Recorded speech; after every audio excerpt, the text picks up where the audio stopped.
তিনি ছিলেন মধ্যম আকৃতির সুঠাম দেহের অধিকারী একটি মানুষ। তার চুলগুলো ছিল ঘাড় পর্যন্ত প্রলম্বিত, হালকা হালকা কোঁকড়ানো।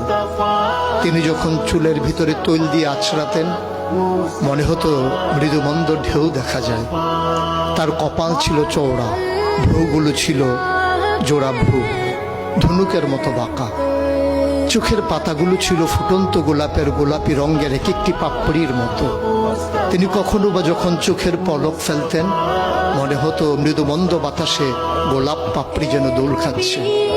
তার চোখের সাদা অংশ ছিল রক্তিমাভ সাদা, কালো অংশ ছিল কৃষ্ণ কালো। তার নাকটা ছিল খাড়া, নাকের ছিদ্রগুলো ছিল ছোট ছোট।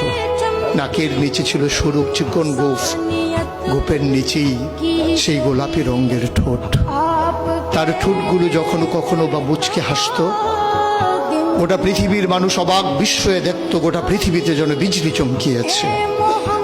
তিনি কখনো বা যখন এই রাস্তা দিয়ে হেঁটে যেতেন, 1 মাস পরেও কখনো যখন সাহাবা হাঁটতেন, তার গায়ের জান্নাতি গন্ধ তারা পেতেন।